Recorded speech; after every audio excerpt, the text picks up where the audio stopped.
நித்யா, தண்ணி தீர்ந்து போச்சு. நான் போய் தண்ணி பிடிச்சிட்டு வரேன். கூட வரியா? ஐயோ ஆமா, ரொம்ப நேரம் உட்கார முடியல. இரு நானும் வரேன். நித்யா, என்னடா? அந்த பர்த்டே பொண்ணு இருக்கால, ஆமா இருக்கா, அதுக்கு என்ன? அவளை கொஞ்சம் ட்ரெஸ் ஒழுங்கா போட சொல்லு.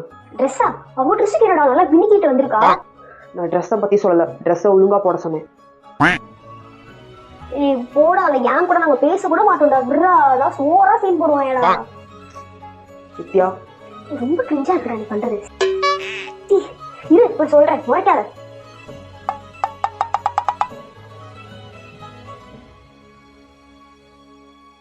சொல்லிட்டேன் போதுமா? நீ வா, அனுப்பிட்டு போலாம். கிஷோர் இவ்வளவு நல்ல பையனா இருக்கான். இவனை மாதிரி கேரக்டரை நான் பார்த்ததே கிடையாது. இந்த மாதிரி ஒரு பையன் என்கிட்ட ஃப்ரெண்டா இருக்கிறதுக்கு நான் தான் ரொம்ப கொடுத்து வச்சிருக்கணும். இவ்வளவு நல்ல பையனை பார்க்கும்போது எனக்கு கூஸ் பம்ப்ஸா இருக்கு. இவ்வளவு நல்ல பையன்ல, இவகிட்ட அவனை பத்தி கேட்போம். நித்யா, கிஷோர் இவ்வளவு நல்லவனா? அவன் அவன் ரொம்ப நல்ல பையன். அது பாக்குறதுக்கு தான் ஒரு மாதிரி சீன் போடுற கேரக்டர், பெரிய ரவுடி மாதிரி பந்தா போடுவான். ஆனா டம்மி பீஸ். யாருன்னு தெரியாதவங்க ஹெல்ப் கிட்ட கூட அவன் பண்ணுவான். என்ன கொஞ்சம் ஈகோ இருக்கும், அவ்வளவுதான். மத்தபடி நல்ல பையன். பொதுவா பசங்க ஏதாச்சும் கிண்டல் பண்ணி தான் பார்த்துருக்கேன், பட் ப்ரொடெக்ட் பண்ணி பார்த்ததில்ல. அதுவும் லவ்வர் ப்ரொடெக்ட் பண்ணலாம், ஒரு ஃப்ரெண்டை கூட ப்ரொடெக்ட் பண்ணலாம். பட் வேற ஒரு பொண்ணு தானேன்னு பார்த்து இந்த மாதிரி சொல்றதெல்லாம் யார் சொல்லுவா சொல்லு? இவன் எதுக்கு இப்ப தேவையில்லாம அவனை பத்தி கேக்குறா?